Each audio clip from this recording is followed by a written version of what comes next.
Tell a friend. Download the app on Google Play, Instinct Radio, or go to instinctradio.net. And now, back to the hottest sounds around. Instinct Radio.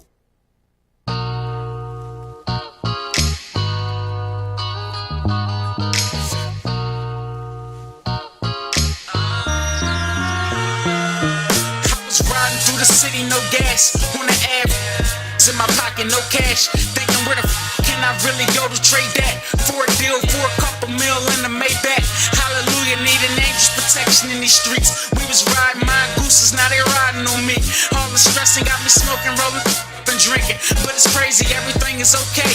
I'm a phone call away from partying with Rosé. I'm really drinking Rosé, and I think that shit is nasty. Give me beer, I'm okay.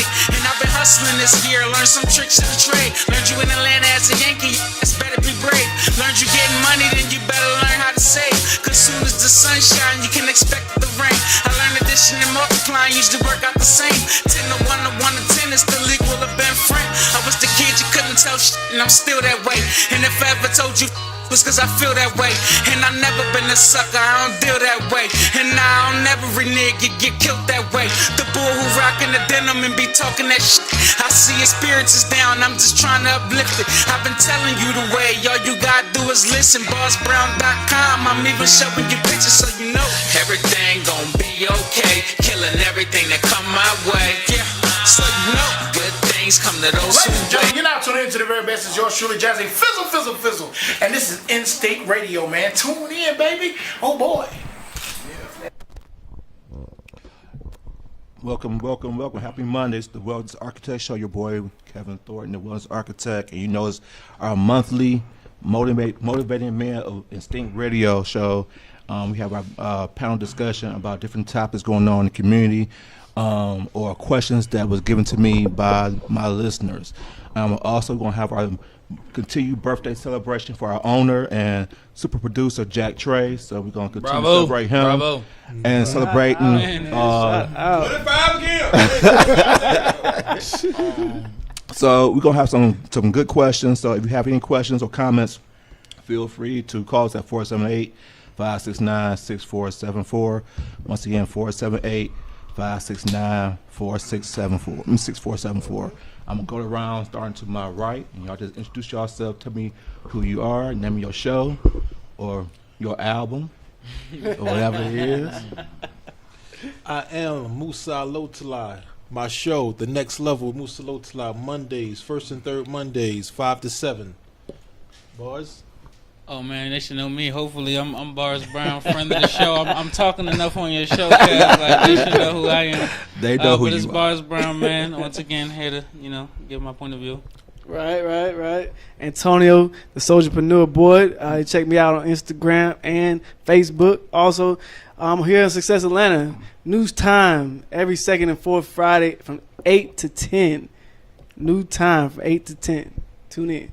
I'm Laris Hodges, host of Beer in a Conversation, the Beer in a Conversation, 6 to 9 Tuesdays here at Instinct Radio. Do you want to promote your show now or later on? Actually, you know what? Both. Thank you. I'll do both. Tomorrow we've got a show, so tune in tomorrow night. I'm going to have a retired detective and maybe some other people from the law enforcement community when we begin to tackle the issue of should we police our own communities. And obviously with the current, I would say the current state or just the current heightened sense of police violence, unnecessary or necessary violence, depending on what side you stand on, towards African Americans and specifically African American men in the community. And then 2 weeks from tomorrow, we'll be doing a live remote a collaboration with Adriana Carter with regard to her film debut and the whole notion of being the architecture of your own life, which actually coincides a lot with what it is that you do. Yes, so hopefully you'll be in attendance for that. I will. Remind me. I will be there. Jack Trey, super producer, birthday boy. I'm here with no mic, but I speak loud. But happy birthday to you, sir. And once again, congratulations on having an internet radio station of the year. So congrats to you. So the first question of the day, I was on Antonio's site, and the Black Lives Matter of Atlanta is having a meeting on Thursday, and it says, what's going to be the new vision for the black men, or what's our vision for new black men? And they want to know what's going to be our roles as black men. They're going to talk about fatherhood, relationships with black women, and controlling the narrative. So I wanted to present to you guys what you feel is the vision for the black men, and whoever you want, how you want to address that. I came for you today. Our vision, my vision, How you want to see it? well, my vision for the black community is mainly to have focus on each other and have a togetherness when it comes down to creating life abundantly within our culture. I mean, because we have to work together to get things done. It's the only way we're going to make some things happen. But I think that just stay focused on yourself and your family. That's how we can create a togetherness, because we're going to always come together. If we have a family within our household, we will maintain our togetherness as a black community, because we will network with other black communities, other people within our community, whether it's family or not family. I think just having the togetherness within your family will want you to have more togetherness with your extended family or friends that are close by. Okay. So I think that it just you have to be one with you and your wife or husband or whatever and your kids, and to be able to grow, because you put yourself more out there. If you do have that togetherness at home, you'll be able to go out and do different things, because you feel more confident in learning more about what's going on outside of your household if you're always at home. Okay. For me, I mean, sometimes I swing back and forth on this topic, right? Because sometimes I realize even though we're here as a unit, but it's like we're still on somebody else's turf in a certain sense. You understand what I'm saying? Yep. So can we... I always talk about culture change and like a mind shift. If we can just do that, I believe we're going to be a lot better off in position. And maybe the people that oppose us from maybe aspiring for bigger things as a unit can say these guys are not a threat. Maybe some laws wouldn't be on the book that affect us so bad. Maybe some, right? So maybe we won't be a victim of some of the traps that's being set up for people who look like us. So I kind of swing back and forth on this, because at the same time, I'm like, is there going to be a day where everybody come together and under the same cause and under one mind to say, let's move forward and let's move in this direction? The only way that's going to happen, I'm sorry, guys, the only way that's going to happen, I think, is if there is no laws. I mean, there's always going to be somebody in power. There's always going to be somebody in power, and somebody's going to be higher than the rest. I mean, it's up to the people what they do for themselves, I think, is what's going to govern our own society. And that's kind of where my idea kind of goes, like, right in between. That's why I wait for you. It's like, the only way, right? You definitely want to be able to go ahead and unify and everything, and you want to go and move forward, because that's the only way that you're going to realize that you're going to get anything accomplished. And one thing that we struggle with is that a lot of us, have to or just want to, if for some reason we all end up doing our own, and then having the people that come to us versus being able to start it from the people we started with. But one thing that puts me in the binds, like you said, there's certain laws of land and everything, but one thing that I realize is that the goal of it all is freedom. I see the state of mind, next state is being like free, Right. Start doing whatever you want to do. I think people don't realize that we've gotten so used to fighting somebody that, like, a lot of times we just keep making people to fight. Like, it's like it's not as big of a them as we make it out to be at this point. Like, it's like there's a them, but like if we since we know there's a them, if we really wanted to do something, we could do something. But if you're not, then do what you're doing. All you got to do is do whatever you want to do. A lot of people fail to realize, like, if you strategize, like, everything you do, right? Say you got a competitor out there, and you strategize everything you do based off what your competitor is doing, you're always going to be behind them. Always. Because you're going to be planning to be second.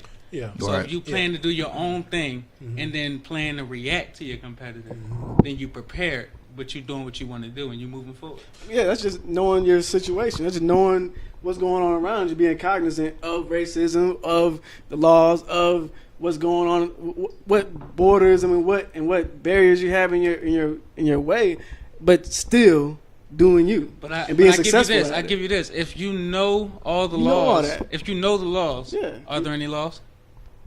Look, the point is, I understand what your point is, because really there isn't. I understand the ideal. Really, I do. That's why I mean it's freedom once you can activate what's going on inside you, within those around you, because you have nothing that's going to stop you. Because everything that's ahead, everything that's already out there is out there, but nothing's going to stop you but you. Right. Okay, hold on. I got a question for everybody, right? And the main question that started this was, where do black people see ourselves? Yeah. Right? Your vision for it. Yeah. Okay, so growing up, because I wasn't born in the 60s, right? Growing up, I was taught that black leaders was like Malcolm X, and like Martin Luther King, and so forth and so on, right? Who are black leaders today? And the second question, part B of that is, are they black leaders or are they just American leaders? Me. There you go. Okay. That's exactly the point. So that's exactly the point. Me. Because right? the thought process back in those days were more of a collective thing, right? We had to be collective and have somebody to be the point man to be able to push us in one direction or the next. That's not us thinking for ourselves. The problem we're also having is, I just thought about it in the 5 seconds that you asked that question. Nobody assumes the power of position. Who the leader? I'll be the leader. For whatever I could do, I'm the leader. Everybody There the you leader. go. I Be like the that. leader. My whole thing is this. I like that. If you read the 48 Laws of Power, it says concentrate your forces, right? Now, if it was a million one more bars, concentrate your forces. Don't concentrate, yeah. Right? So if it was a million bars, you're going to have a million different people saying me. You understand what I'm saying?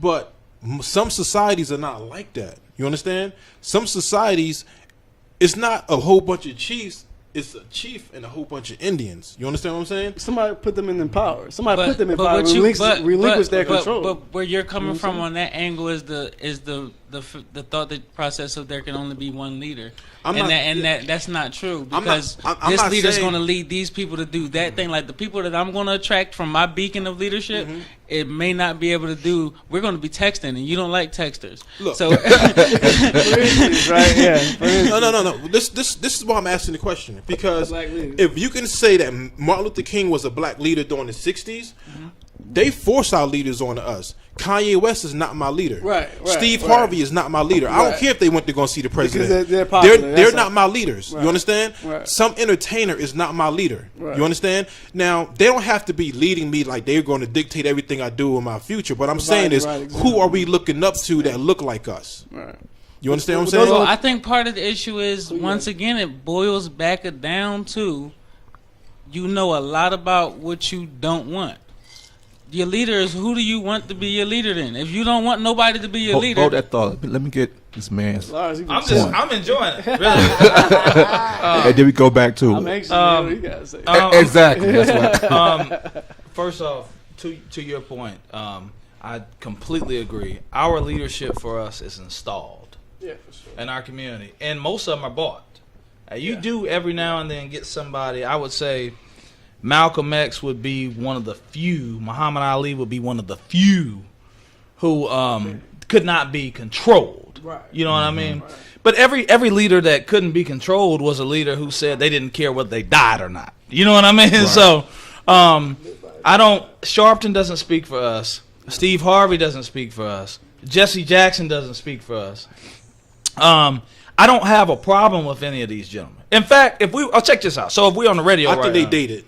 Right. Yeah, their times came and they're dated. Right. You know, and with all due respect, if we're on a radio show conference, I would have no problem with Steve Harvey taking the lead.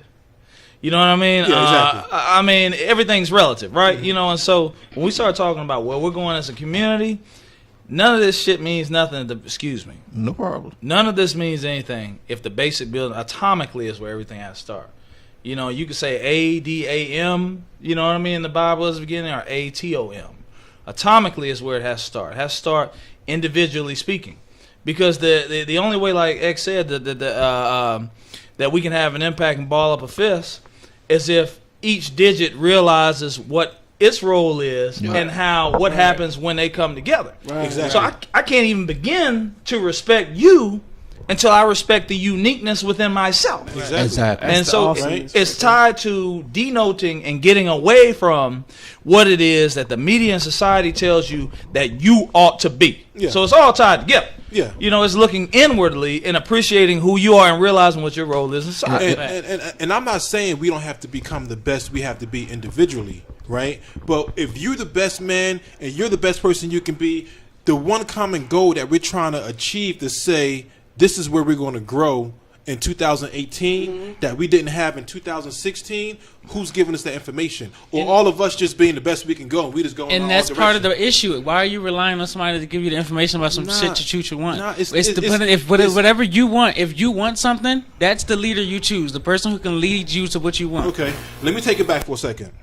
In the 60s, we had the civil rights movement, right? They all wanted to be free. Right, we had the civil rights movements, right? We was getting beat in the streets. We was getting chased down by dogs, right? There was a group of people who was probably black people with law degrees, right? That said, this is a movement. We're going to march on the Capitol. You understand? So those people who joined that march, I'm not saying they didn't have their own goals, but we all came together for that cause. That's right. You understand? So that's the basis of my question. Who's saying what cause we should come together, and who's making us come together to say we're gonna concentrate our forces? I say it like this, man. I could base this off. Anybody know Deepak Chopra? Anybody know that guy? I do. Right, 7 spiritual laws of success. Right. Yep. So he created all these things, but he understands the fact that if we're not one with ourselves spiritually, meaning that if we can't focus all of our strength and create that inner person, understand who the hell that person is, right? And if we can't, those people will gravitate. Law of attraction. Those people will gravitate towards each other, and they will communicate with each other about what their wants and desires are.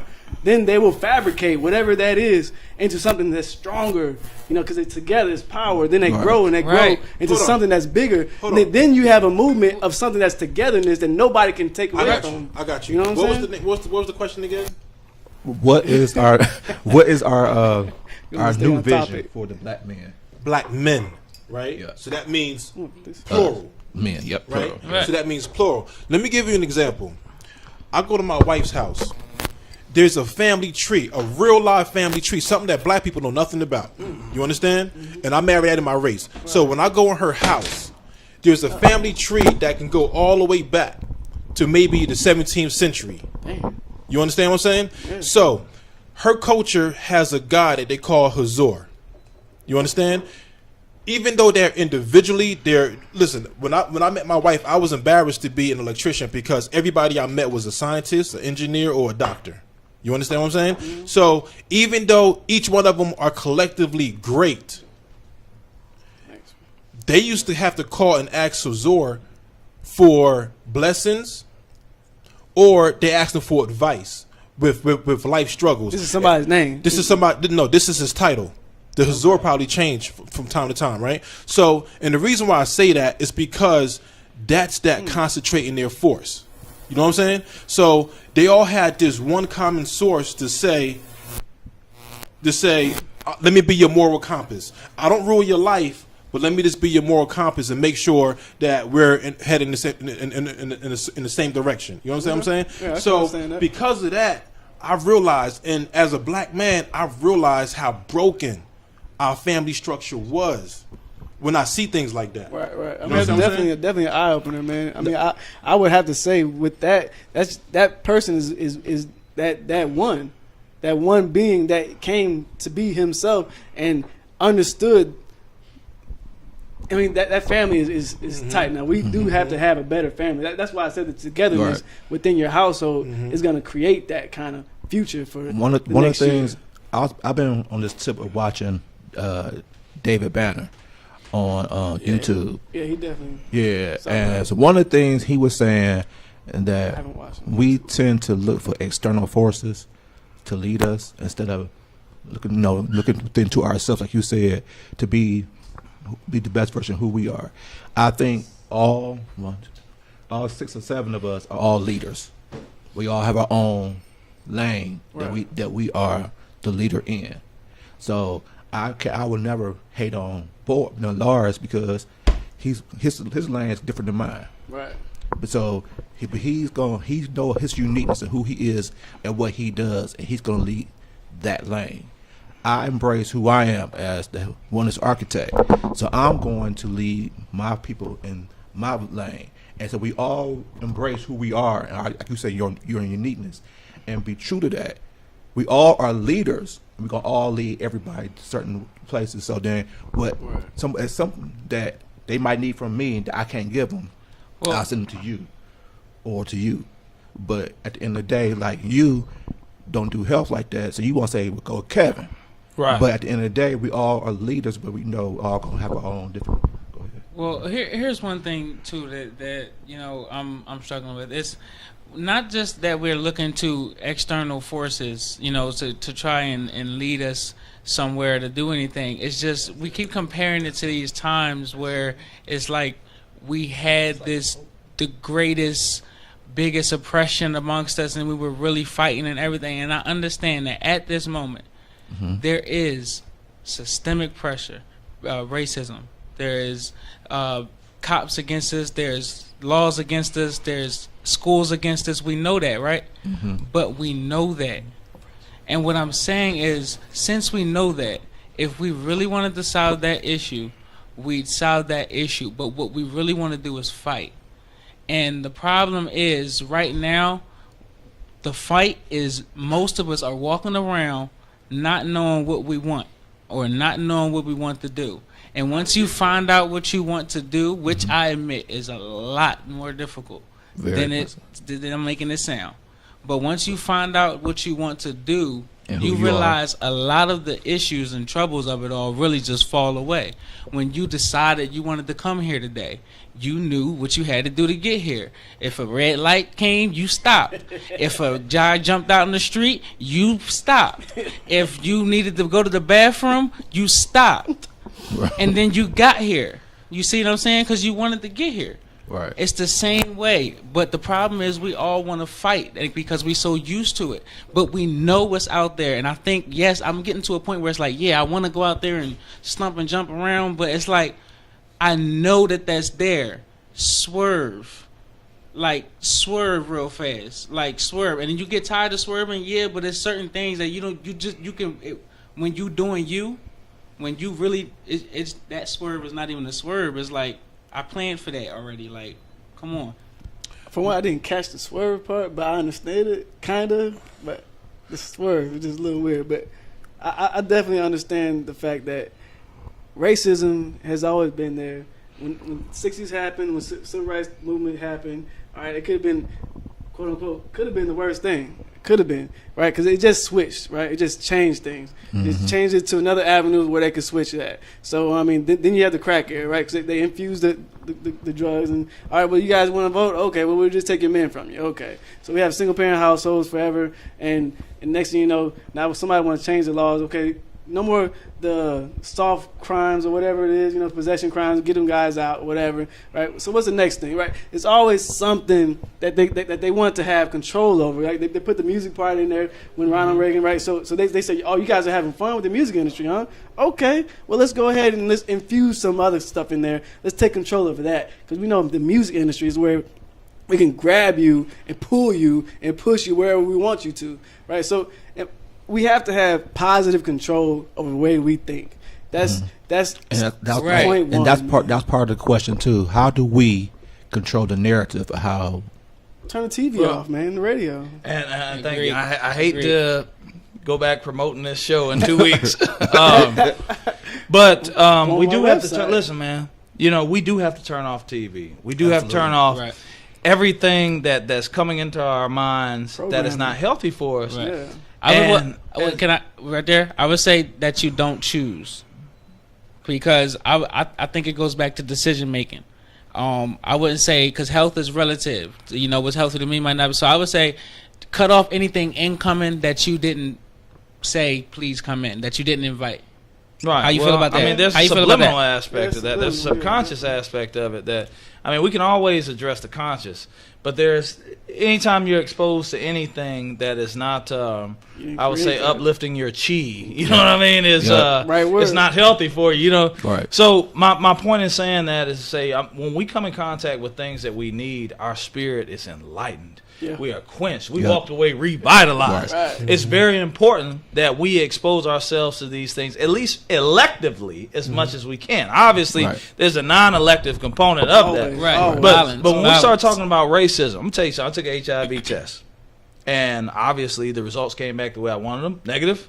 But they do two different types of tests. They do a test to see if you have HIV, and then they do a test to see if the body has developed antivirals. And this is very, very important. Let me explain something. Because sometimes there are things that science and doctors who practice medicine, that's why they say practice, because they ain't figured it out. But the body will respond to things that even science can't see. So the next thing they start looking at is, okay, we can't see it, but it's the body building a defense for something that the body sees that science doesn't see. And that's how they use it as a determinant. And it's the same way. Racism is here, but even though it is our opposition, we should embrace it. And I'm going to tell you why. We walking around, they fighting a war on this side, making us, from the time that we was little boys. Let me tell you something. You know one gender and nationality of people that have heard no more than anybody else is little black boys. Nobody hears no more than little black boys, okay? So my point in saying that is to say that ever since we were born, everything that we've come in contact with, for the most part, in this established culture, has done everything that it could do to make us feel that we were inadequate. I want you to think about that. That's systemic. But there's a reason why. Because your enemy fears you more than you know. You don't even know the power you have. Why are they gearing up for a war with us to constantly keep us down? And we walking around dumb as hell, not knowing. There's a reason why they continue to do that, because they see the power with us that we don't even see ourselves. But let me pick it back off of that. One of my buddies, he does freelance videography, and so he was doing something for ESPN. So it was him and the Asian dude. And the Asian dude felt comfortable enough to have a conversation with the guy. And he said, the day the African-American man know their worth and know their power is the day the world changes. Wow. He said because the white man is petrified of the African-American man. And that's why they do what they do, to keep you down, because once we realize who we are and whose we are, then there's nothing stopping us. But we don't know that yet. Let me go back to ESPN and what we said about cutting the TV off. I got a comment on that. ESPN just laid off 100 people. Yep. Right? Did they? Yep. They laid off 100 people. Some of our favorite reporters got laid off. Yep. What? Right? Was it Jamil Hill and them? No. No, Oh, okay. not Jamil Hill. Better not be. But like Yeah, Ed Prime Warner Time. and a lot of other reporters. So let me tell you how deep this is. 100 people. So they laid off. They laid off. No. They're losing viewership. Yep. Each viewer is worth $7. You lose 1 million viewers, you just lost $7 million. Thus, for the reason why they losing people is because you can watch it on Snapchat. Like some of us just want to watch highlights. Yeah. That's a Twitter. That's a YouTube video now. Yep. We don't have to sit there and say we'll be back after this commercial. We don't have to do that anymore. Yep. But what I learned from that was each viewer is worth $7. Right? So every hour of TV that you watching, cha-ching.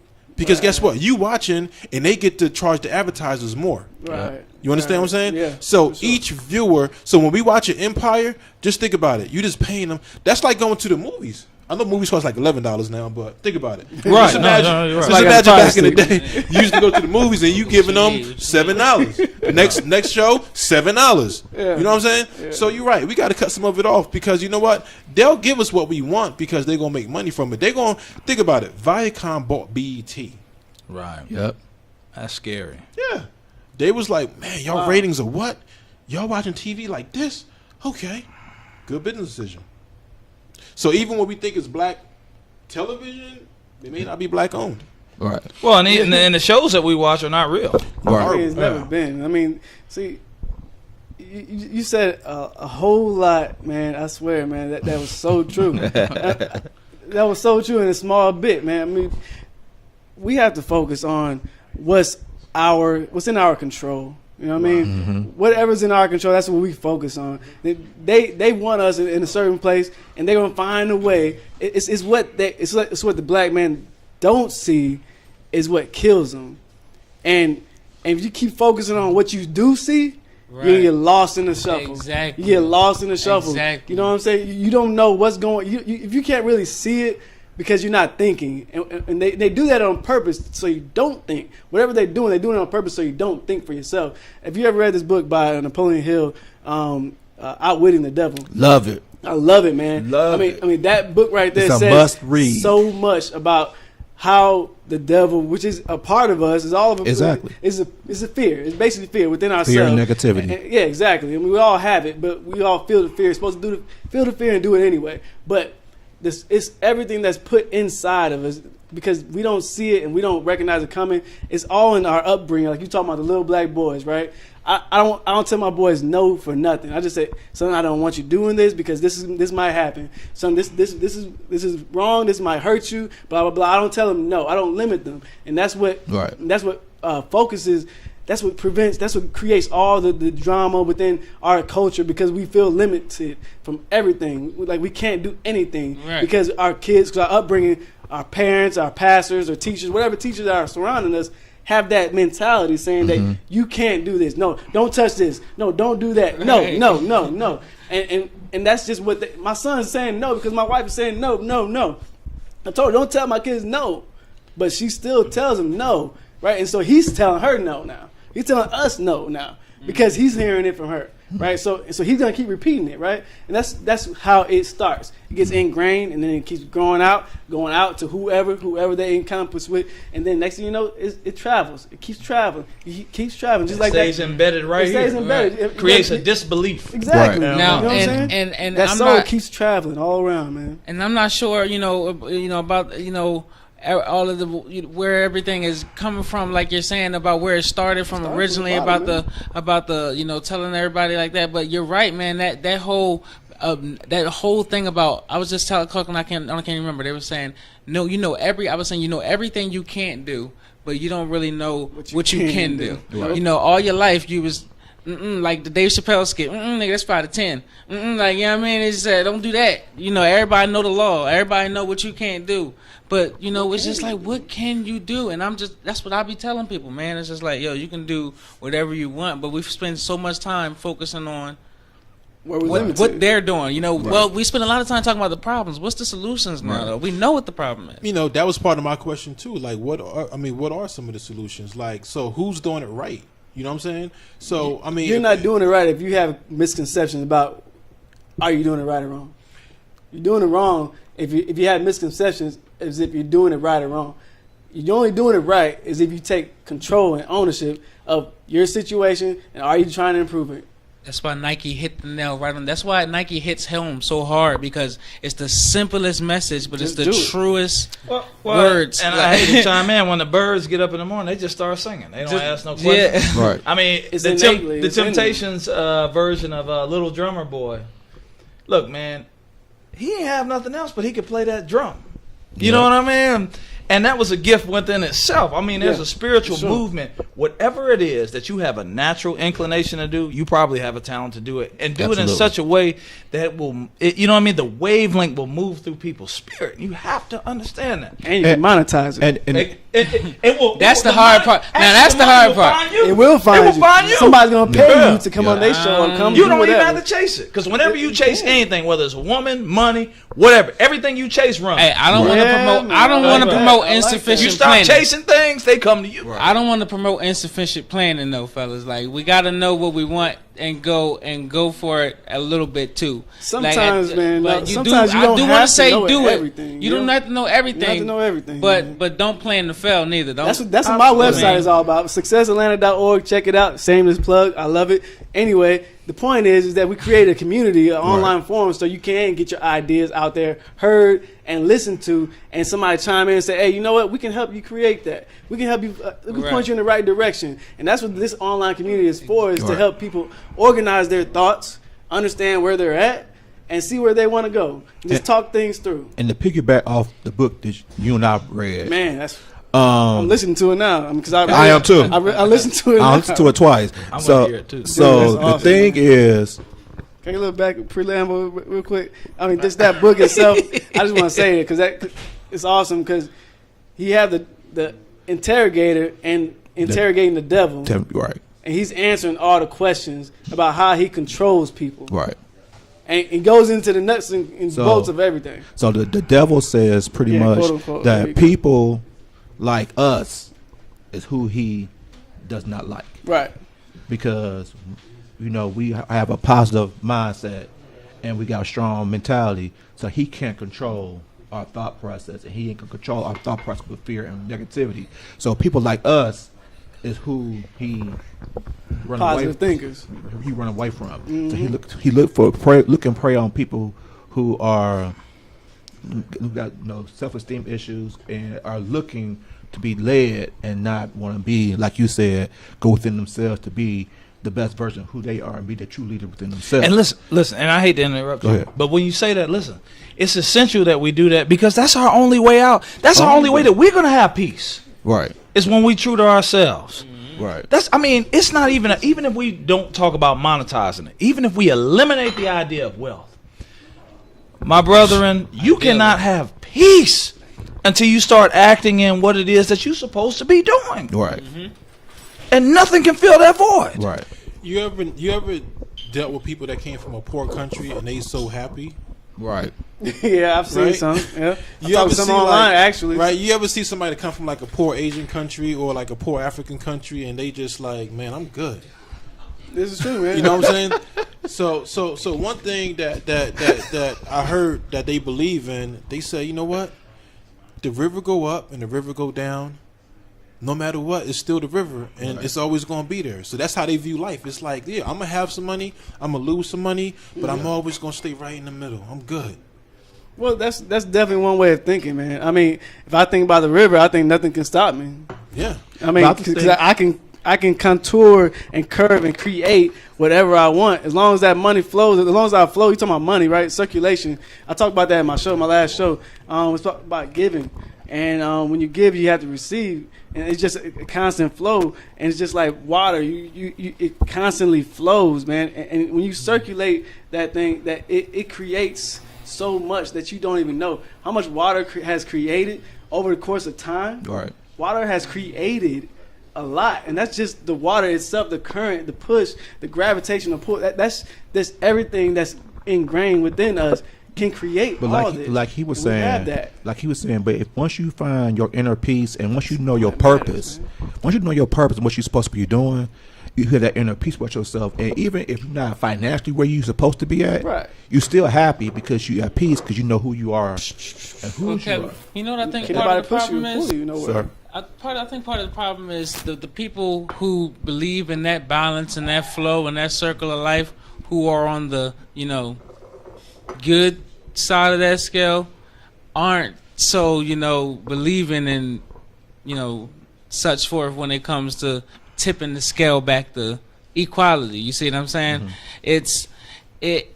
If we all understood that money isn't real, which we do, and we understand it's a game, we could either teach everybody how to play the game or forfeit the game because it's like overkill.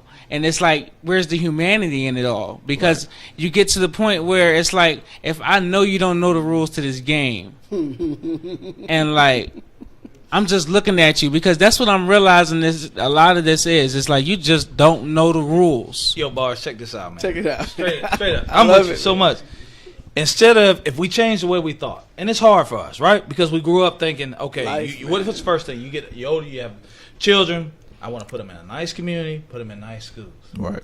Listen, man, we could get a double whammy if we went back to, instead of chasing the big homes in the nice neighborhoods and, you know, areas where typically 40, 50 years ago they would have been, and I know you're a real estate guy, so you understand this notion of restrictive covenants and all these things. Oh, that's a big word right there. All right. Well, I mean, you know, that we could go back to Candler Road, Jack Trey. We could go back to Candler Road and some of the worst neighborhoods, and if we all moved back there, we could save money, and they'd be great neighborhoods. They would have great schools, and then these people who have these big homes that want to charge us $300,000-$400,000, they would have to come down on them to $150,000. Yeah, they would. They would be coming to ask you, how much is this house next door to you? Yes, exactly. Right. And you would say $400,000. Now let me say this. I love that. I love that. I do, and I had this conversation before about exactly what you just said. Restricted governance, you said. Restrictive covenant. And that goes to say we are of this country. You understand? And I know what you just said about the neighborhood, and it makes perfect sense, right?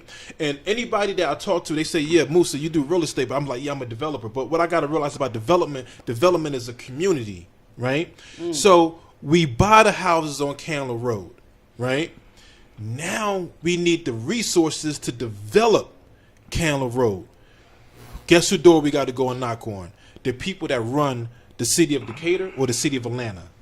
Because guess what? Candler Road might got some potholes in there. They might need to change the red light. They might got some street light problems because it's development. You understand what I'm saying? And that's why, as a unit in our communities now, gentrification is going on. Because yes, we occupy those spaces, and for the lack of whatever unity, and even if we had unity in that circumstance, in that neighborhood, we still had to go to the people that had the resources. Well, the problem is a lot of people fear the fact, and I'm going to say the fact, that it's going to have to burn down before you can rebuild it. Everybody is scared to go broke and shit when money don't really matter, and that's the point I'm trying to make. Everybody's so scared to go broke when they realize when everybody go broke, everybody going to be broke. Yeah, it's going to be chaos, like everybody's scared, but it's chaos now. But at least we could fix it. Y'all got to pick a side. No. So what's going on right now is like, if you're going to lose money, can you deal with the fact that you're going to lose a lot of millions with the revolution? You know what? I can lose money. Can you, if you but lose, I don't want to lose the resources. You understand what I'm saying? It's a difference between saying what's in my pocket, because guess what? The resources is tainted. No, but the resources is here. I lose money in the revolution come, the person with the resources is going to buy bigger guns than me. Well, I mean, you can never lose money when you have value to other people. Bottom line. So we got. So as long as you don't lose that, you know, you go home. I got to realize what we're talking about, because maybe it's a couple of different ways we could discuss this topic. But you're right. I don't mind losing money, but I don't want the next man to run away with the resources. You understand what I'm saying? So right, but if you die, look. It's not about, because we obviously not talking at this point. I don't think most people are talking physical revolution unless it gets to that point. But financially, fiscally, and mentally, for the most part, when this all goes down, in order to do this, it's going to have to be proven outright, inconsiderately, and obnoxiously. I'm using big words today, baby. See, your Morehouse education got everybody going. That this system does not work. Yeah. And if we can say that this system does not work, and hey, the system don't work, instead of just going out there, we got to shut it down. If you don't shut it down, you're just going to keep putting in a new disc. It's still an Xbox. It don't matter. It's still an Xbox. We need a PS4, my nigga. Like, let me ask you a question. Are you talking, the answer is politics when you said that? When you made that statement, when you talking about the people, resources? The people, yeah. Are you talking politics, or are you talking people with money? Okay. We're talking about Candler Road, right? Yeah. What's the difference between Candler Road and Peachtree Street? Money. Yeah, exactly. Right? Yeah. So the business also resources. resources. Also resources, yeah, right? The people on Candler Road pay taxes just like the people on Peachtree Street, right? A belief system is the biggest difference, because they could flip that in a month. They could turn it around, and one be looking like one, and one be looking like the other. You sure? Because you still got to go back to the people who got the resources and say, hey, you're still playing by their rules. If these people, all they have to do is believe it's valuable, and then they'll get rid of us, and then we'll be fighting to get back in there. Aren't we fighting to get in town now? Absolutely. We fighting to stay. Absolutely. We fighting to stay. Sell cement. That's a good point. Like, I know a couple guys with some trucks. Like, if Chandler Road, with the people on Chandler Road, if the people on Chandler Road cared about Chandler Road would be fixed. Man, when I first came to Atlanta, the first thing that I thought was, man, why they build these colleges in the hood? That's what I thought when I first came to Atlanta. Then somebody had to educate me and said, no, these was middle-class neighborhoods when these colleges was built. Wow. You understand what I'm saying? West End was a very nice place. Okay, so what happened? Some of the resources weren't being distributed, and maybe because it's us, maybe because it's us, we didn't know how to go and ask. Maybe because we don't go to the council meetings. You know what I'm saying? Or maybe because the tax money that they was paying in was going to a more luxurious neighborhood. You see what I'm saying? So that's why I'm saying we still got to go and. No, we don't got to fight, but we got to know how to use our strength to say we won't be buying your products or we will be boycotting your MARTA or whatever if these roads aren't fixed. And that's what we lack in our neighborhoods. No. Why we keep asking somebody to fix shit? We don't have to, man. Like, yo, go to Home Depot, get some cement, and pour it in the hole in front of your house, B. That's not development, like, man. Yo, that's not listen, but listen, until you do that, you're gonna have holes in front of your house. You want to know why that white man know how to put cement in the street? Because his grandpa saw it was a hole in the street and went outside and said, you know what? I got to fill this hole. And he filled the hole and he taught somebody else how to fill the hole because it was lucrative. That's not development, man. Let me tell you what development is. Development is when you have that neighborhood that pops up. And Starbucks says, yes, I will come here. And Publix says, yes, I will come here. And I'm going to hire the people that live in your neighborhood and give them jobs. You understand? Right. Yes, I'm going to give your school that's in your neighborhood money. And yes, I'm going to give your kids new books. That's development. I'm not just talking from a physical real estate standpoint. I'm talking about developing the whole community to become prosperous. Right, and you're also talking about asking somebody else to do that for you. So no, what I'm absolutely saying, not. What we're saying is that if you want into our community, these are the conditions. Exactly. And so we create terms and conditions. And additionally, we're saying that we need to pull all the people in the community together and say that we will pull our own people to be on county government and city government, so that and when the revenue that comes in, we can allocate where it's going to go. You have no weight when you're hungry. So what I'm telling you is, if you do that now, you don't need permission to do that. Stop asking for their counsel. Go have a black vote and say, these are the Negroes we gonna listen to until y'all start doing something. We don't care what y'all say. What they gonna do? Come down here and kill you? What they gonna do? What they going? But listen, we live in 2007. This is not 1985, which is the last record I could tell of them doing something like that. I do not say, and because we're not going to go cause no physical harm. If you go down there and you say, you know what, we step on a basketball court, we can't throw a football into the net. No matter what it is, whether or not, what I'm saying is that but when you walk into a basketball court and put a hockey goals up, what it become? Field hockey. We playing that now. That's what I'm saying. I'm not playing basketball with y'all no more. We can change the game, but in order to do that, we have to at least walk into it and understand the infrastructure. I mean, the problem with us is it's not that we can't do it. I mean, we could replicate city and township government. I strongly believe that we can do it, and I don't use my race card a lot because I think I forgot the PIN number or something. You know what I'm saying? Right. but what I'm trying to say is this, right? Look, and I hate the fact that we do have to go and ask them, but guess what? There is only a city of Decatur, right? There is only a city of Atlanta. There is only a Fulton County, right? That handles certain responsibilities. And yes, we are taxpayers. We gotta come. They gotta come. And I hate to say that we have to go and ask them. Yes, I agree with everything that we have to do in our own neighborhood. You know what I'm saying? But we still, like, let's say for instance, DeKalb County neglected Candler Road, and we gotta sue them. Where are we going to sue them? In the state of Georgia's court, right? We'll take them to the state's court. And if the state court don't hear us, where do we have to take them? To the Supreme Court. It's still not our court. Right. What's the two things that supersede the court of law? I don't know. Fame and money. Okay. So OJ got off. So listen. So with that, I wanna draw a small picture. We already have the system in place. To elect hood representatives across the United States to speak for certain hoods. We call them Kings of the South. We call them West Coast. We call them East Coast. We call them the people that's giving your children the words all day long. And who's paying them? Boss. Who's paying them? So what I'm telling you is we have the situation. The Billboard charts is your voting that's how we vote. The Hot 100s. That's how they keeping track of who we voting for. Those folks are control. You know what I'm saying? Because if 2 Chainz ran for president, he might win, and that scares the shit out of somebody. If 2 Chainz ran for president, like if everybody that's in college and high school right now voted for 2 Chainz. We not just black kids. 2 Chainz not could just win black kids. he could win in a white primary if he was used to box out the legitimate candidate that could win the election. And that's crazy. You see what I'm saying? He could win, and I'm not. And I use 2 Chainz as an extreme. I use an extreme for 2 Chainz because I don't think he would want to do that. But like, if somebody who wanted to do that and was good at that. We have the system in place. So I just want to sit that there because we got to realize there's 2 things that supersede the court of law in this country, and that's fame and money.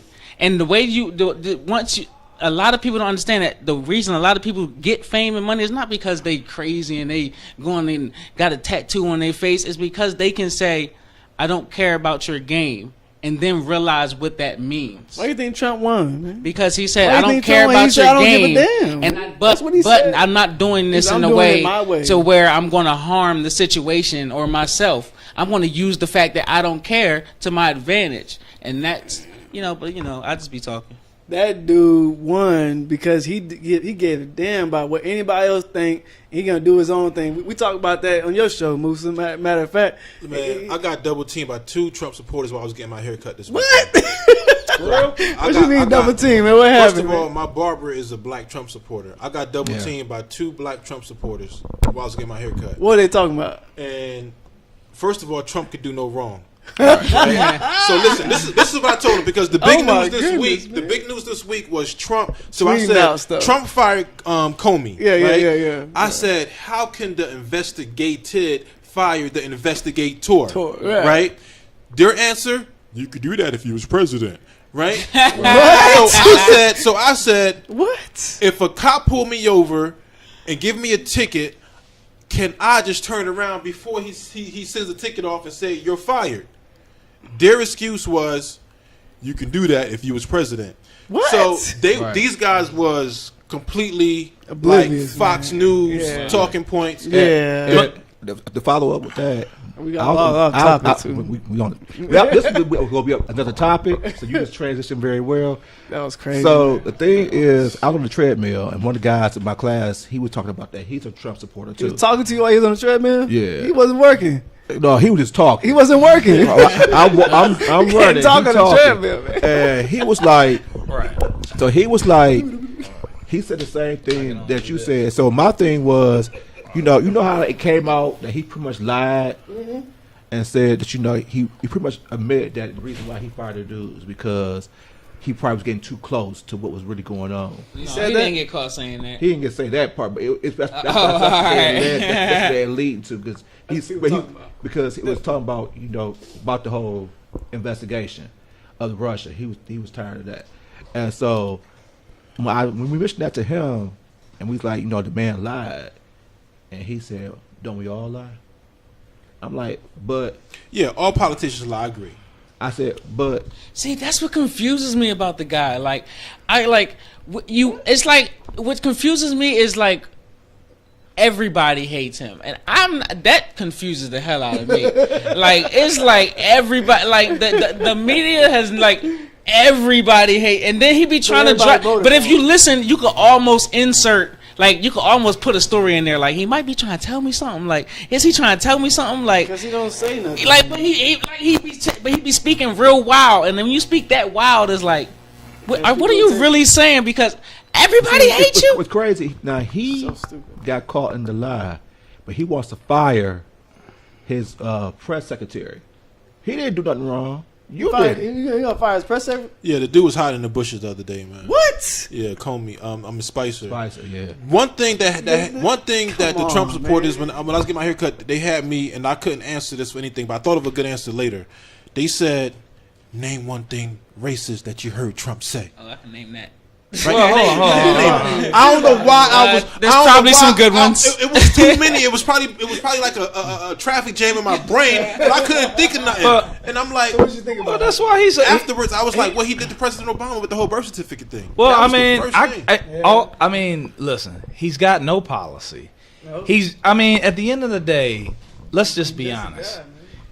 He was elected because the country did not like the fact that Obama was the president. And It was purely a referendum Yep. against President Obama. if you go back to the book that we both listened to, we could look at President Obama's election as something that God gave us, or we could look at it as something that the devil gave us, because they put him in place knowing that white America is going to be in fear, and they was going to be in fear, and they're going to do whatever they need to do to change it. But white women voted for him. That's the only way he got elected in a landslide twice. Because we don't have enough numbers, But see, voting numbers, Right. at least within the census, if we believe in the census. We don't have enough eligible black voters, even if we voted 100%. but the white men is the ones that had the problem. Exactly. The white men had the Hey, problem. I seen a video on Facebook the other day, and it explained something pretty funny. It was said about Trump. Everything about Trump is counter. So like it offsets each other. So like the people in his cabinet, they all are divided. So I'm sorry, divide and conquer. Everything about his strategy is divide and conquer. They were talking about like everybody that he relies on doesn't like each other, so they all got to rely on him. And like it was like a whole bunch of deep. So we all think about that. Because even if it's all about the white men, because even when you look at the health care bill that they try to create, some good that was strategy, against women has nothing coming. Right. Women have nothing coming, because if you get the health Not with this insurance, guy. if you get the health insurance and you get pregnant, that's a pre-existing condition. How's Right. that a pre-existing condition? But it's considered a pre-existing condition. Hold up. Actually, rape can be considered a pre-existing condition Exactly. too if you've been raped previously too. Yes. Postpartum. It's crazy, but yes. Postpartum depression from having a baby is a pre-existing condition. So everything that a woman have, when they talk about having a baby and giving life, is considered a pre-existing condition. So they can't get insurance? Well, They can be denied They'll be insurance. denied. Like, They'll be denied. But see, Pregnant woman being denied under insurance. Obamacare, A pregnant woman being no denied. pre-existing condition can be denied insurance. It's at the call of the insurance company Right. if you have a pre-existing condition now, whether or not. Well, was it ratified by the Senate yet? Not yet. But see, like, so it's, let's say they approve all that. So the states all approve that. So even the corporations could say, for now, when they re-up for their insurance, they can say that from now on, any pregnant woman, we're not going to cover their pregnancy. You drop insurance now, you in trouble. All this was done for insurance. I used to work in insurance. I used to be an underwriter. They siphoned millions of dollars to the Republican Party to make sure this stuff get rectified, because they did not like Obamacare. And the worst thing about it is that Man, the my people. insurance doubled in January. It doubled. See, at first, every paycheck it doubled. See, at first, $1,200. See, now before it went to a fully in effect, no, our goal, they told us that we had to increase insurance rates by 20 and 30% every year. That was before Obamacare officially went in, and they could officially by 2014, they had it where all the insurance companies gonna have to be standardized. You couldn't just increase it however you want to increase it, and they rejected that, so they took that out because they had to, because It's business. It's business. business. Yeah. So now they got so people don't know business, don't know insurance, but all these people start using the Affordable Care Act and start using all this insurance. They had to increase it. So, and there wasn't no limit, so they was able to increase it 20, 30, 40%. Insurance is my jack shit, move. 200. It's Right. like Right. you by law you have to have it, and so Right. we can charge whatever Right. because of its inelastic demand. Right. But I'll But tell you, and if you didn't know in the whole thing, that pre-existing condition only affects everybody but the people in the Senate and the Congress. absolutely, Does not and affect their you. families. They got a At different. all. Now, and so I would probably say that the people still have the power.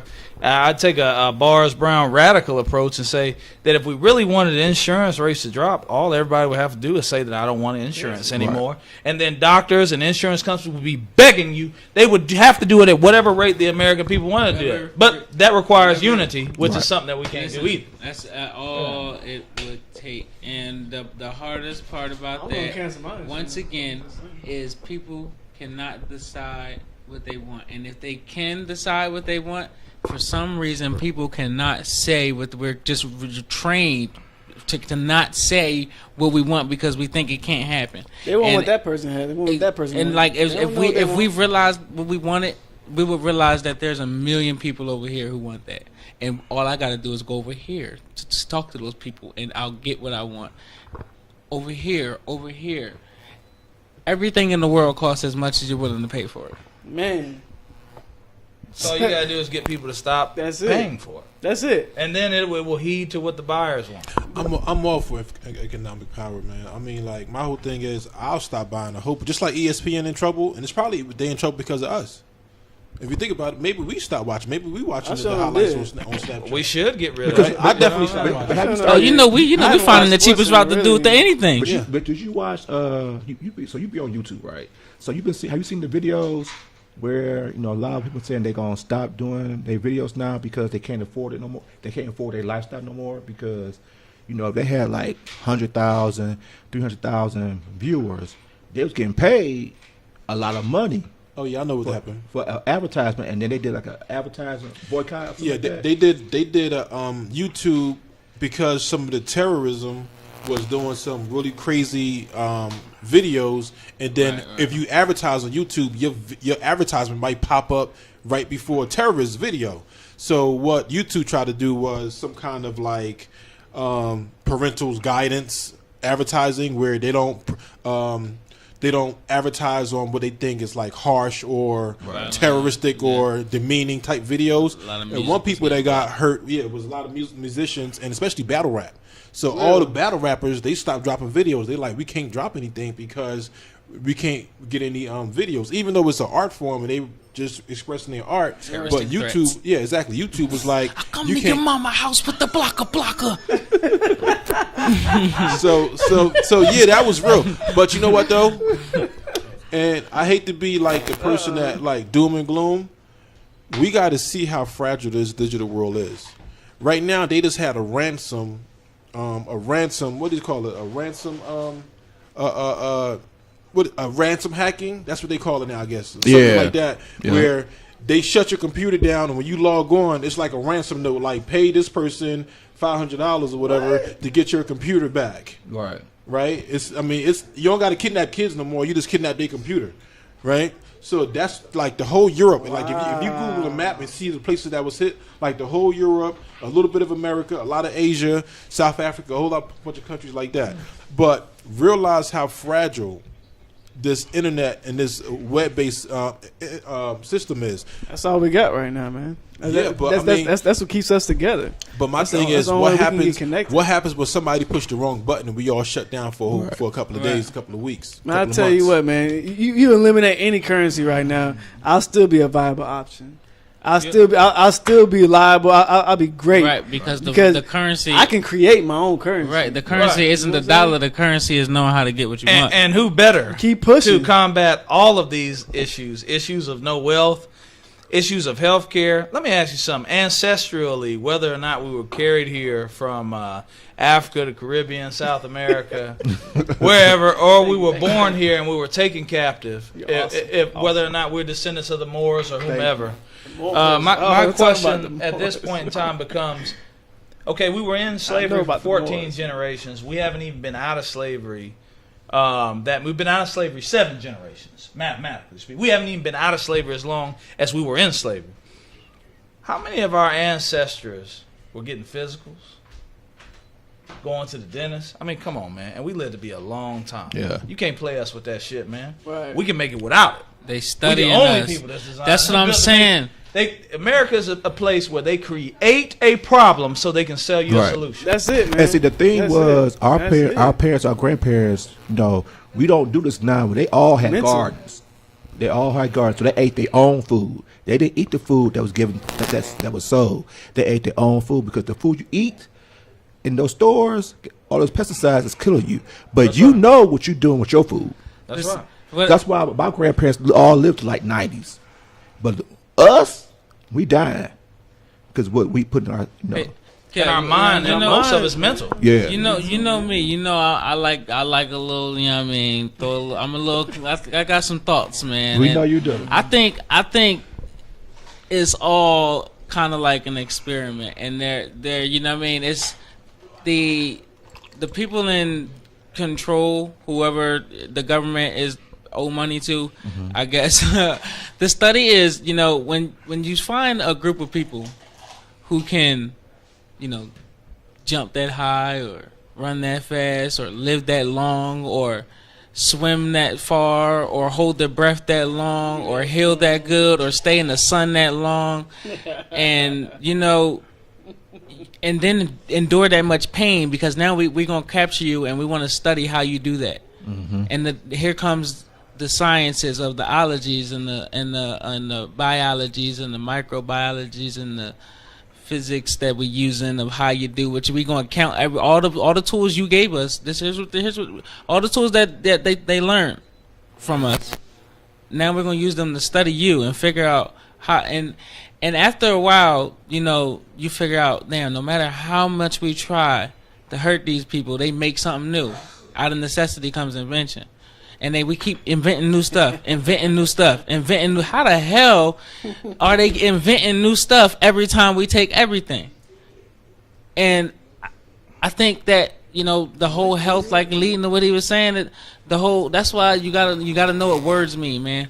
Like, words are very important, and that, like, ology is the study of every doctor, it ends in ology. They're not healing you. They're studying you to figure out how it affects you. Because the healers, they kill. Exactly. They kill the. Thank you. They kill the healers. Look at Sebi. Exactly. They have killed a lot of the healers because they don't want. Good health and good health don't make good money. No, of That's course right. not. Of course not. Good health course don't make not. good money. Yeah, it takes away So from the the pocketbooks. stuff that I present on my shows, they really don't want that to be presented at the shows because they don't want y'all to be educated enough to know that you can pretty much heal yourself. They want you to rely on them.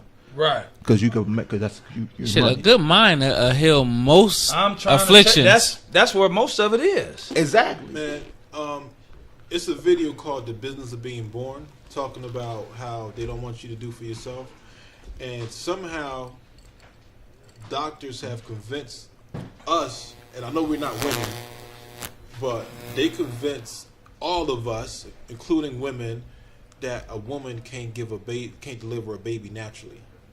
Right? And you got to watch this documentary because it just tells you how the doctor baits the women into saying, "Oh, you're having problem pushing? You need a C-section."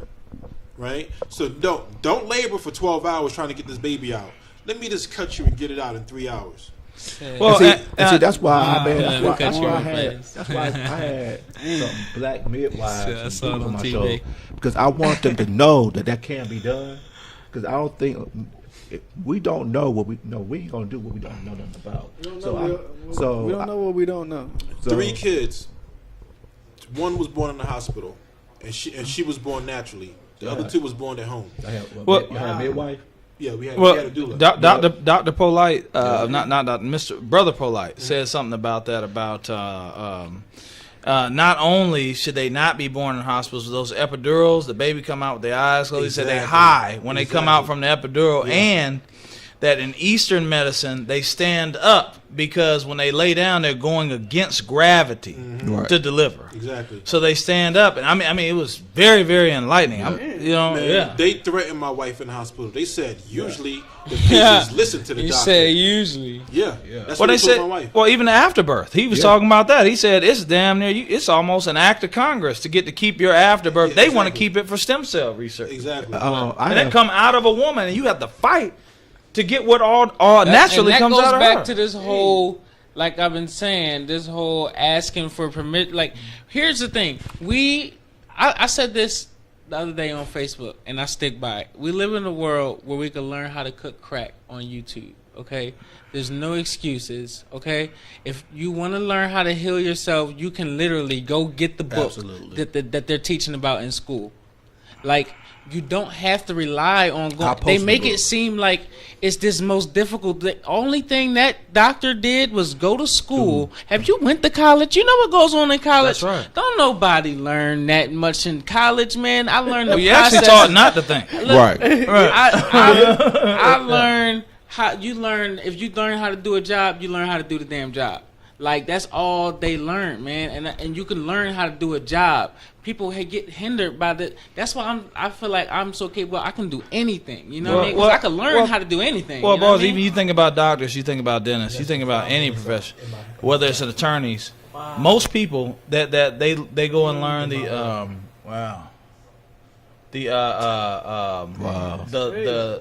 the language, the jargon.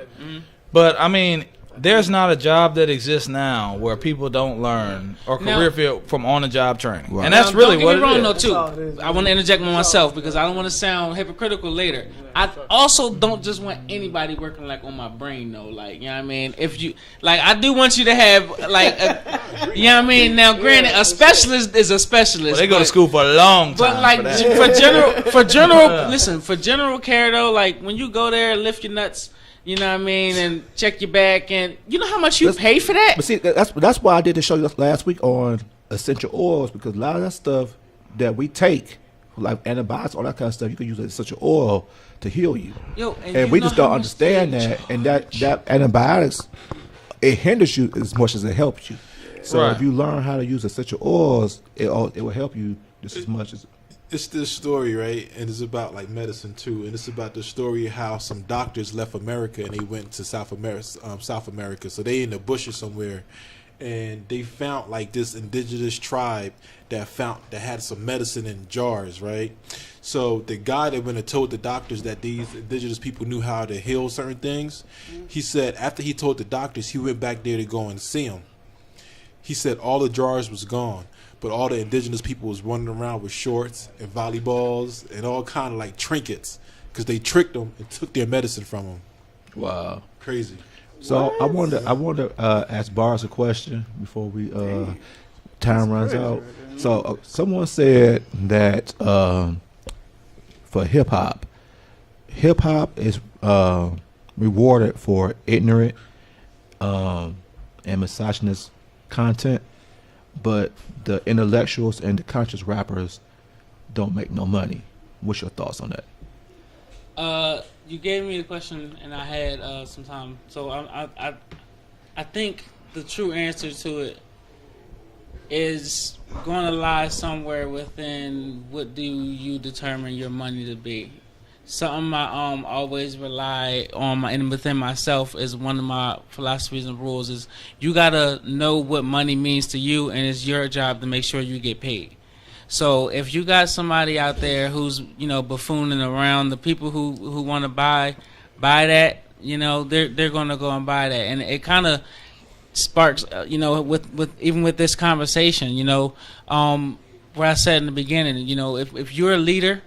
And in your own right, if you become that beacon, then the people that you're leading for, the people that respond to your message is going to come behind you. Mm-hmm. So as far as hip hop rewarding that's not hip hop. You know what I mean? If you that's because that's not what it's about. Like that's the music business. You see what I'm saying? Mm-hmm. And I had to learn. And still am learning every day and a lot the difference between hip hop values and hip hop in the music business. This is I hate the music business, but I'm in it. But I hate the music, but I love music.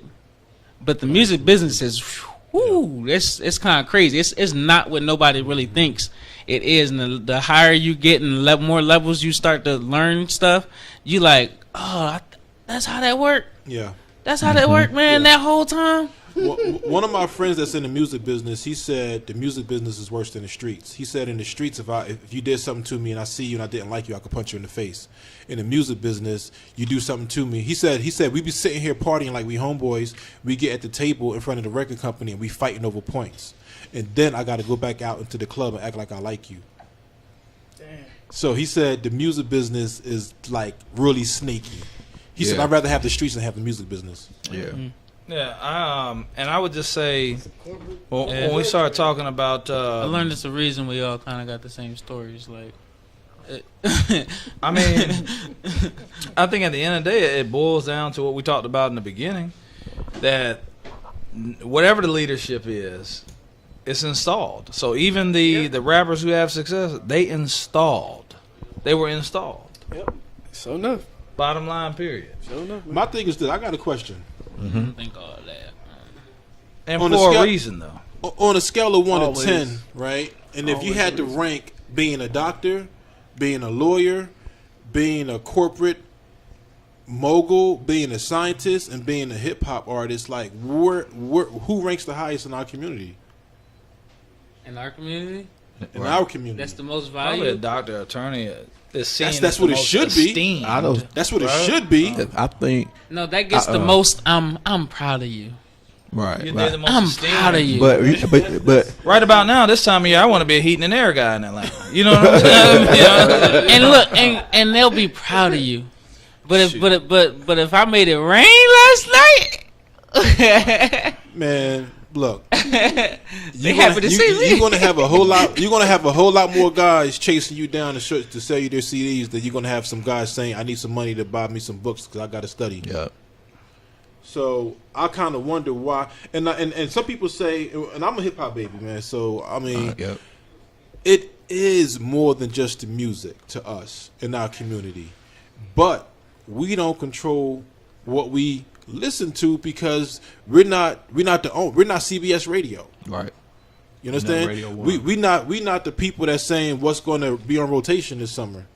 But for me, for my hip hop nowadays, I buy strictly underground.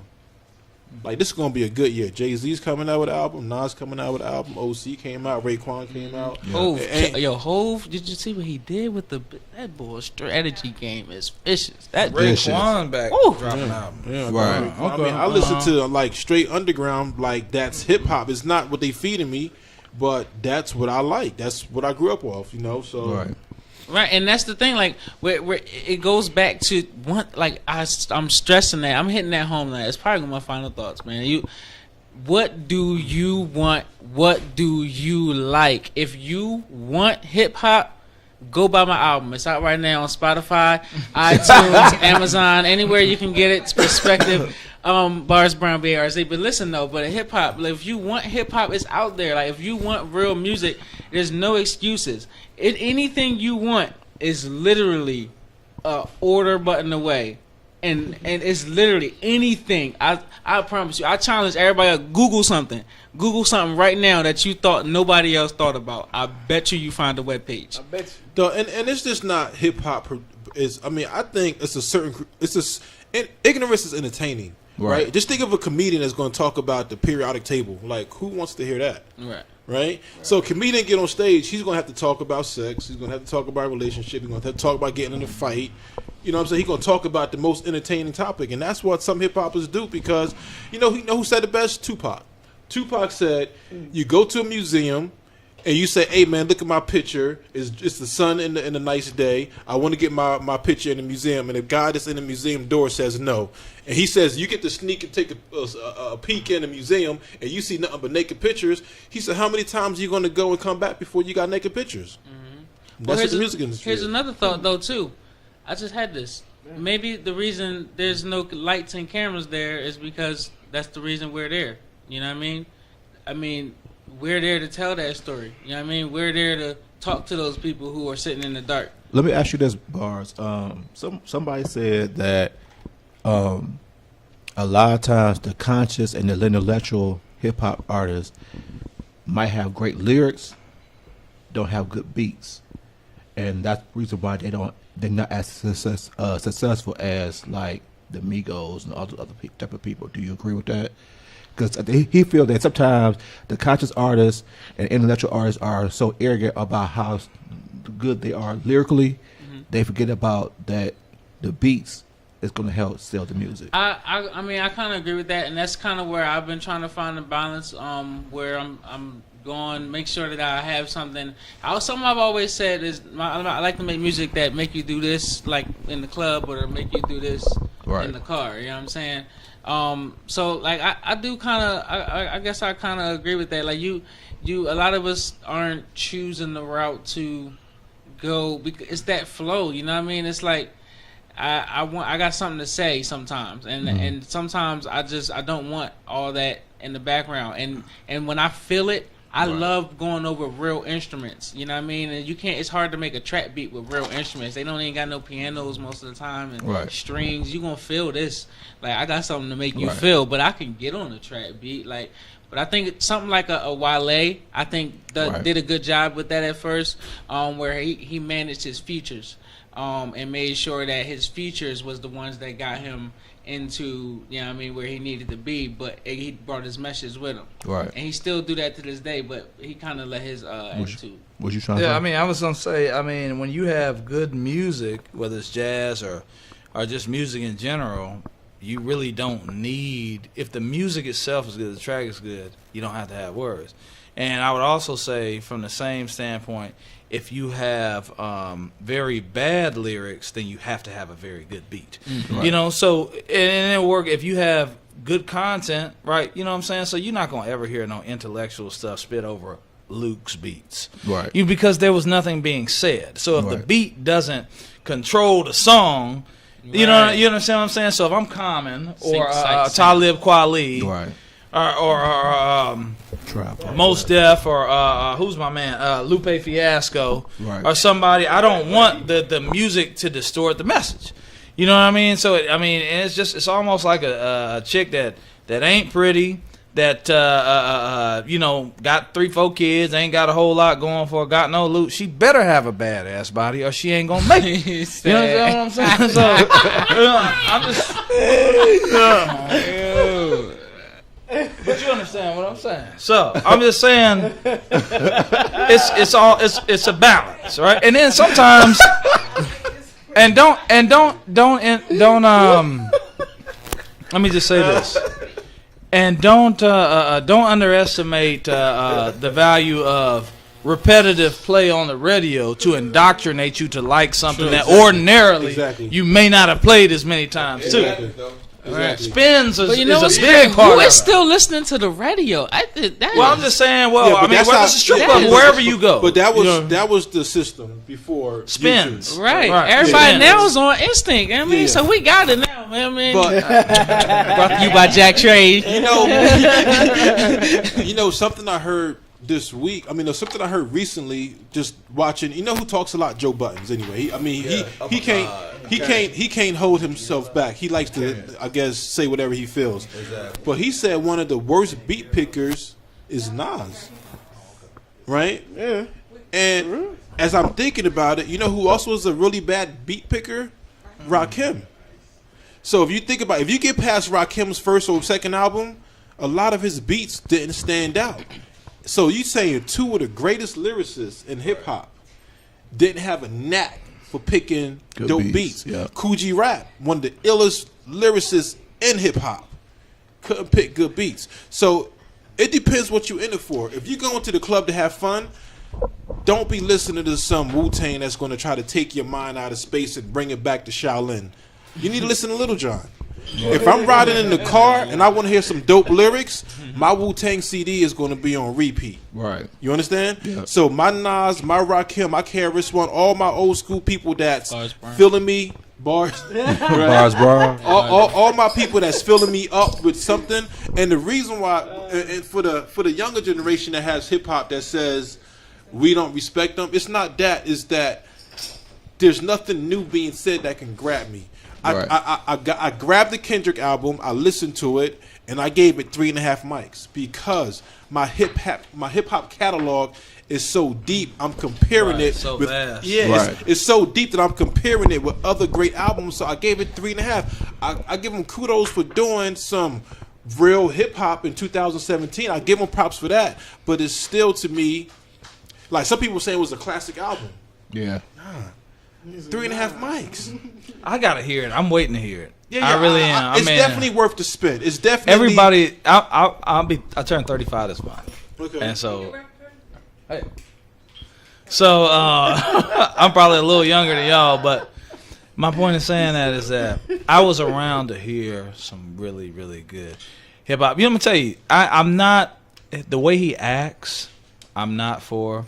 But there are some grown man songs that Lil Wayne dropped. That Mirror on the Wall with Bruno Mars. Have y'all heard that? Yeah, I heard that. Yeah.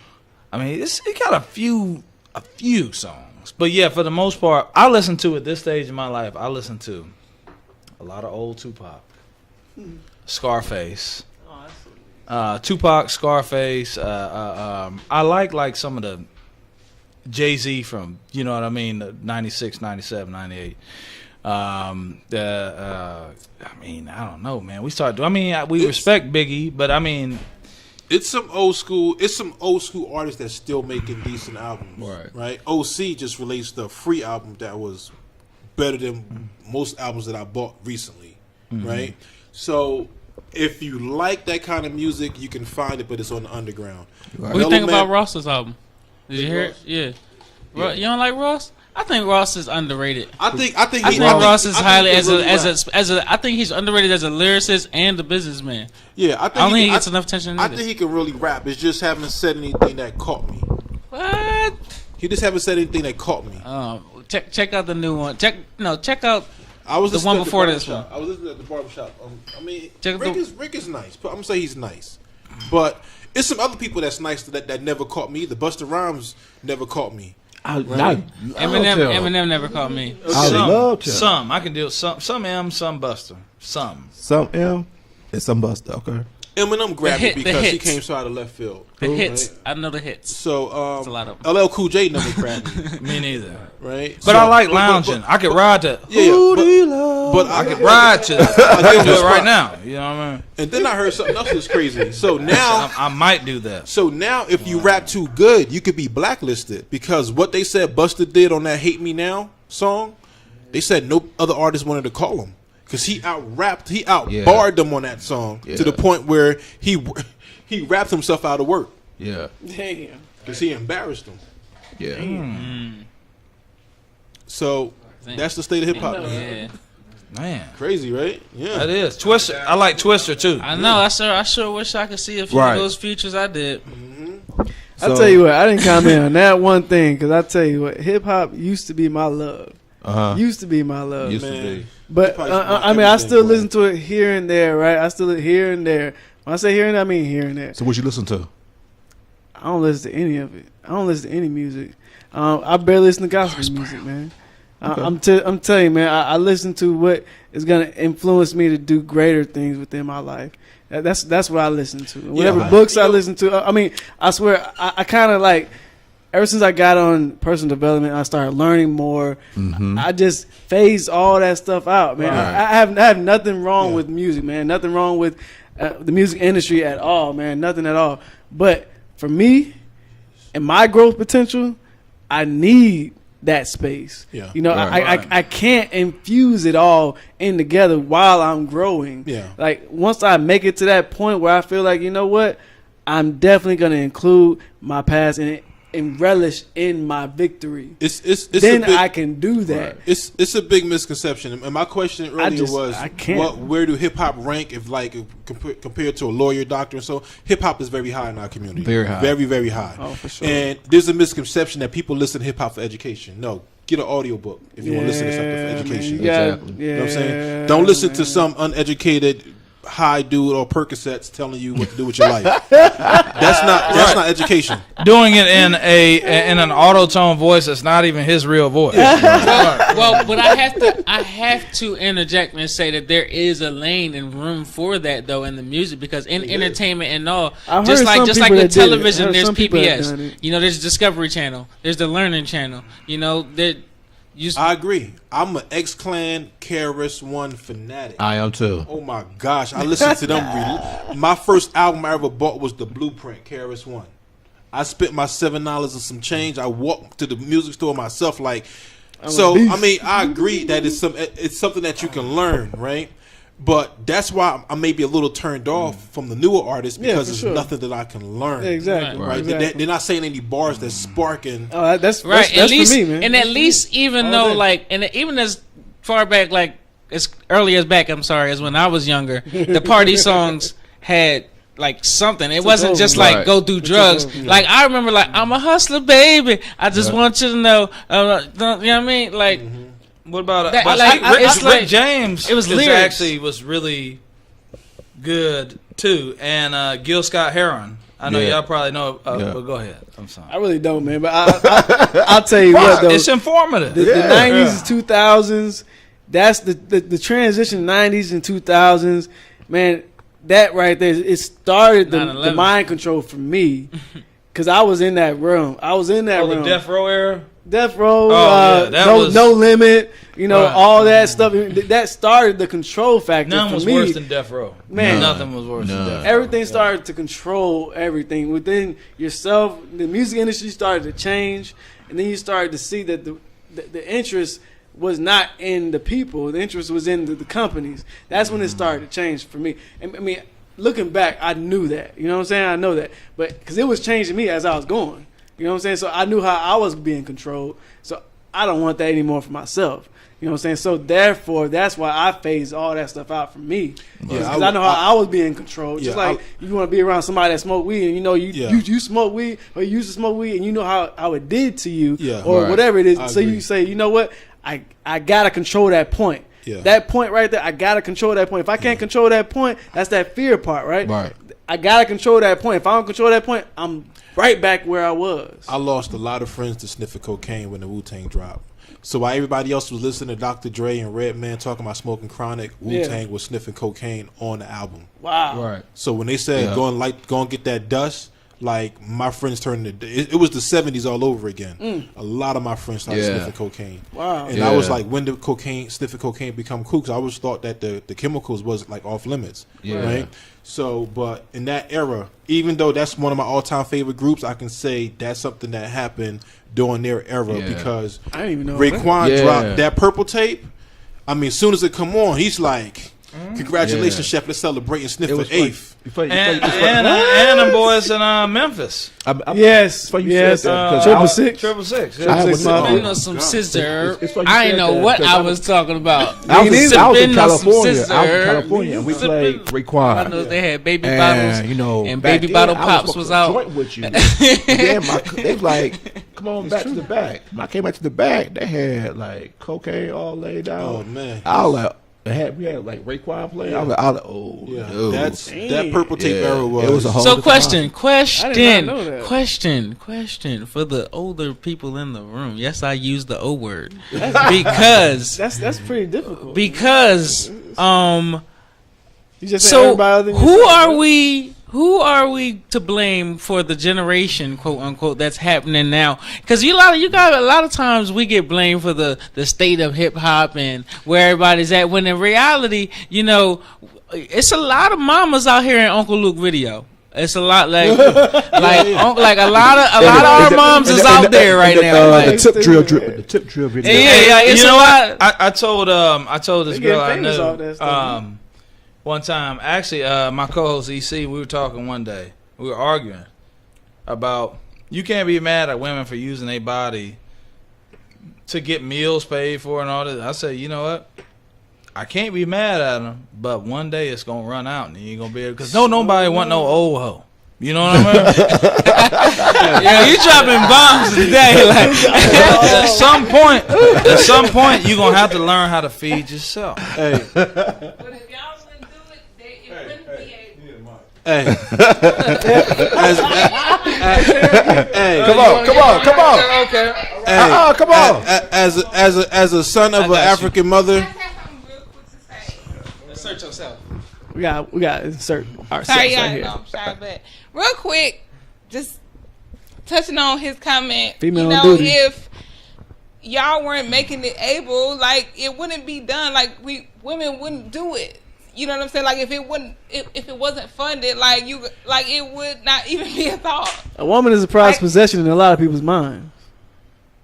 You know what? It might be. A woman is a prized possession in a lot of men's minds. But that regard though, so basically, They put themselves on if Front I was Street. in a position to where I would sell myself, right?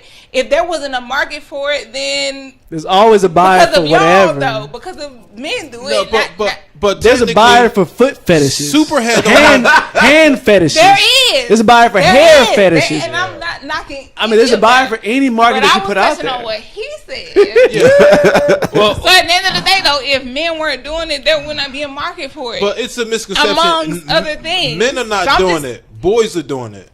Right? Boys. Not really Males. men.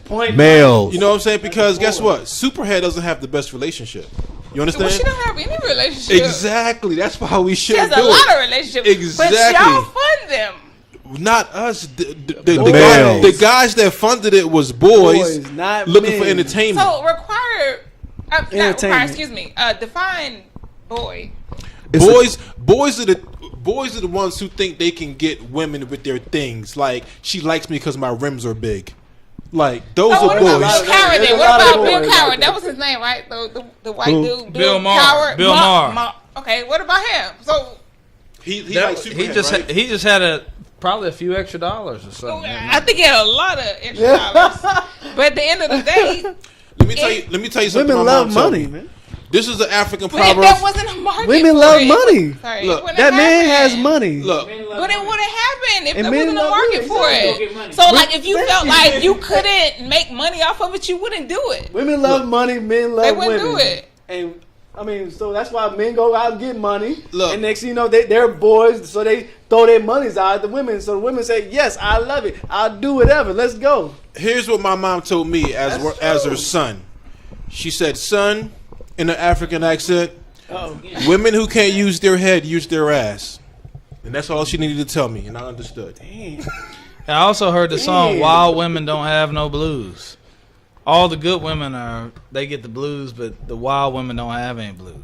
They're not But at the focused end of on the it. They're day- not thinking about nothing. This just dates back to like decades ago, and now it's a thing of where women are like selling their bodies, like that's the topic or that's the label they want to put on it. But we didn't introduce this to ourselves, so it just comes from well beyond any of you guys on this panel. So What makes you famous? What makes a woman famous? Without them speaking, is their looks. Modeling has done that since day one. well, I wasn't talking about modeling. No, I'm saying that's where it starts. Visual, Video fixing. visual. Video We're all visual. Well, I was. From point A, we're all Instagram visual. models. We don't think about anything, but we understand what we see because we are brought up from a certain point, and to see certain things, and we're ingrained in us from how we're brought up. Let me tell you People that how. are I just feel like men in general are just naturally visual, You more visual visual too. creatures. Let me tell you how some boys think, right? This is how some boys I think. didn't think men had. We go and we get an apple, right? And we think because the apple is nice and shiny and waxy that it's good, meaning that it has a lot of nutrients. We don't know what kind of nutrients the apple got. It just looked good. Same thing for women. It just looked good. Some of the most disturbed women relationships that I had was the best looking women. The most attractive women ended up being the most mentally like, whoa, right? So, from that point of view, I had to look for other things in women to say, is this person qualified to be my partner? Besides the looks. Because we do chase looks. We see a woman, she looks good, we think she's good. Yeah, that's Like what I Jay-Z said, she men are can't cook or visuals clean, than women, but she yeah. walks her ass off. And There was looks- something. I there was wonder something why, came though. across I that wonder why. It was I think it it's was that just I think you got okay. Well, it was just. Get that one. It was just something that I came across that was saying, men are, attractive visually, like you were saying. They were saying visually, but a woman is attracted to how you visually make her feel. So it's like I'm attracted to you, like visually, like sexually, like not you. Let me talk to her. There we go. I'm attracted. I don't judge anybody sexually, but at the same time, a woman would be attracted like off the first feeling, like how you made her feel that first time. So it's like first sight versus first feeling. I don't know. I was like, what first time? What do you mean by first time? The first interaction. So like when I first interact with you, and I'm like, oh, how you look, and you're looking at me like, oh, how you make me feel. What Boris is trying to say is, because I'm like, what he's trying to say is, men like what we see, so women wear makeup. I said that. And women like what they hear, so we lie. I don't feel that way. I don't feel that way. I don't like what I hear. I'm more of a tangible kind of person.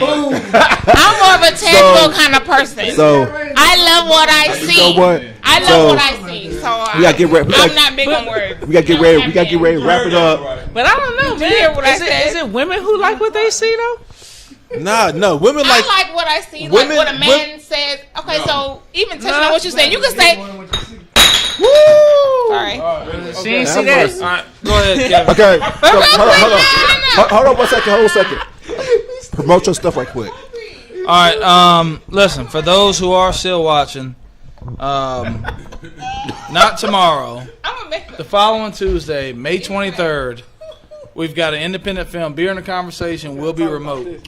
With a beer Where's it gonna conversation. It's going to be 640 Evans Street. It's like Kevin, I know you'll be there. Mm-hmm. I think, and all of you, hopefully, gentlemen, if you can make on it, Tuesday? not tomorrow, the following Tuesday, it'll be at 640 Evans Street. That's a cross intersection Ralph David Abernathy, West End area. Okay. And the venue seats 150 people. I'll be doing something. She's got a promo she's doing. I got one I'm doing. I think the first, 20 dudes show up, get like free Heinekens or something like that. Whoa. So we're gonna watch the film. The film's only 15 minutes, but we're gonna do a beer and a conversation live. If any of you gentlemen come, I will give you an opportunity to help co-host that venue with me. I will be there. We'll have a good time. We're gonna pass the mic around to the audience, to all the brothers and sisters that come out. We're gonna have a really, really good time. The theme is going to be just like the movie, being the architecture of your own life. I gotta be there. I gotta be there, man. After the screening, right? Right. We're gonna do a pre thing from 6 to 7:15. We'll view the film from 7:15 to 7:30. We're gonna do a Q&A, but we're gonna be touching on all this love and hip hop and bad media, and that's the whole purpose. That's why we're promoting good media. We can't talk about what's bad in the community if we're not promoting good solutions to the, to this bad. Absolutely. Me and her have been working on this. I'm telling you, this thing is gonna be explosive. This is Instinct Radio. We're taking it to the next level. And I want everybody there join in the conversation. I will be there. Just have my Heineken ready. I will. Nice and cold. Nice and cold. Also, some vodka, whatever you want. All right, for sure. Man, I'm definitely there. Okay, man. so I'm definitely before with you, we close it out, hey, as long as it ain't back to back, man. I got kids, man. Any last words for you? I would say, man, all this that we've talked about, all the trajectory we're talking about, the black community, it all comes to togetherness and individuality, right? People think that's totally different, it's opposite, but it's really not. If you look at individuality, it will bring the togetherness. So focus on what you really, really want. Identify that true common goal for yourself. Like say, hey, your truest passion. Meditation is a key. I think meditation is the key to learning who the heck you are and what part you play in this world. Exactly. In the world. So Bars.